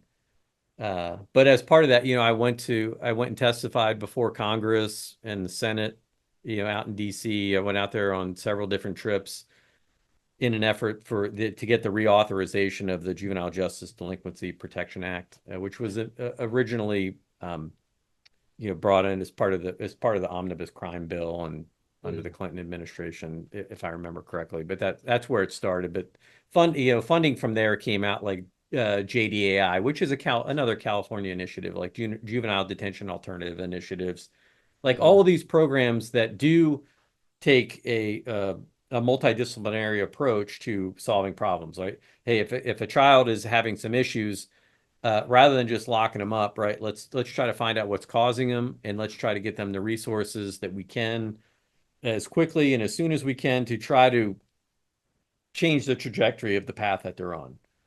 Save them as quick as we can. It's easy to support programs like that because that's where I think communities that are successful, and I'm fortunate to police in a very collaborative environment. You get people that buy in and understand that, but it's not the same everywhere. And I digress. Let's close this up because I knew we would go over 90 minutes. uh, there was just kind of one last thing maybe I want you to touch on. When you look back on your journey, and if you could just pick out a couple of the most important lessons that you've learned that you would want others to know, and you kind of touched on it like, hey, I want to get in front of academy level people, and I want to I want to have an opportunity to share these lessons. Um, you know, what do you think?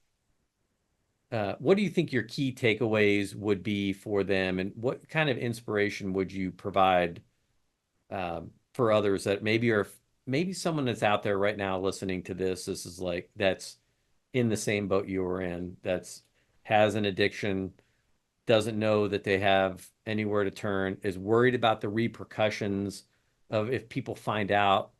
What would be your advice to them and to others? Well, I tell people this is you're not broken, right? You may be damaged, but you're not broken. You're not unrepairable. We are normal human beings having normal reactions to abnormal crap that we see in our job. And you can't look at yourself as being so unbroken because this is happening to you. That's how I viewed myself, was I am broken. I can't, I'm no longer the person I was. And I internalized that and said, well, I'm an embarrassment. I'm weak. I'm no longer a good dad. I'm no longer a good husband. And none of that was true. It's both addiction and PTSD are injuries. They call addiction a disease because it fits the disease model. And PTSD, a lot of people now call it PTSI because it's an injury. But guess what? You will recover from it. If you're struggling with addiction, and this is my big message that I really promote is what recovery looks like. We don't talk enough about that. Recovery is great. Being where I am right now is great. I love where I am right now. People have said, do you wish you never committed that robbery? I can't give a solid yes to that because it saved my life. It got me the help I needed. Do I wish I'd done it a different way? Do I wish I'd asked for help and with that route? Absolutely. That's the way but that wasn't going to be my path. That's just life. That was my fate, was to go that route. And maybe it's because it allowed me this platform. Had I gone and asked for help and got help, would my story still have the same value as it does right now? But back to, if you are struggling, there's nothing wrong with asking for help. It is the strongest thing you can do. Because if you were injured, if you got shot, you would call for help. If you're fighting a guy on the street by yourself, you would call for help. Don't fight this by yourself and not ask for help, because you're gonna need it. You're never gonna do this by yourself. It just, that's not how that works. And really the other big thing in my other tattoo is, I don't know if you can see it, ad, now I have to read it. Unum diet ad tempus, one day at a time. And if there is anything that's more true in police work, it really is just one day at a time. Today's a day, and go for today, because nothing you did yesterday is worthwhile worrying about, and you have no control over tomorrow. So just live it one day at a time. And when you're at work, it's just one day at a time. Maybe it's that 1 hour. It's just that one call. And just deal with that. And don't let these things build up in you.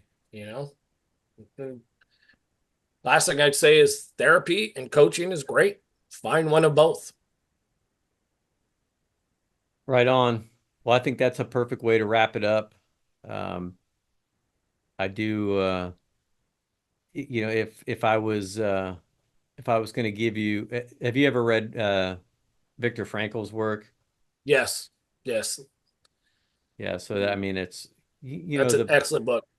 Yeah. And I think I think the point that you make there, right, is like, at some point you have to fully accept that you're not, you can't control everything that happens to you, but you can control the way that you respond to anything that happens to you. Yeah. And that's, and I think, I think your story is it. I think you're right. I mean, I don't know. I mean, if I'm being honest, yeah, your story looks like about a lot of other stories, for people that, hit bottom and get into recovery if you don't rob a pharmacy.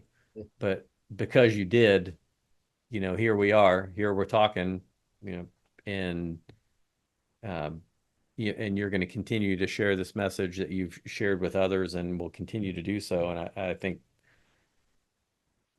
no, people, don't go rob a pharmacy if you need help. That's not what we're saying. No, definitely not. Ask for the help. Ask for the help. Ask for the help, but I'm glad that you did spend some of your valuable time with us today sharing this story. I'm glad you've made the commitment to be so open with it.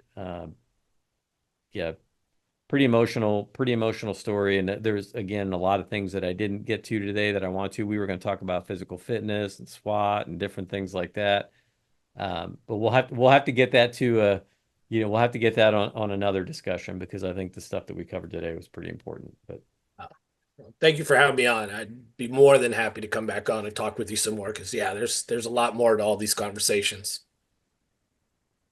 Right on. Well, thanks again, everybody. If people want to get a hold of you, if they want to hear more from you, maybe bring you in as a speaker, like what's the best way for them to get in touch with you? Either through my LinkedIn account, or they could just email me direct at contact@davincole@gmail.com. Those are the two best methods. LinkedIn I'm pretty responsive to that.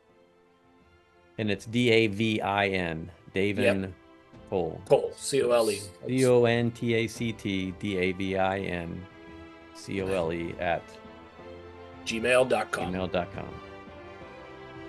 Right on. All right, everybody. That was a good one. Till the next time, we'll be 1042.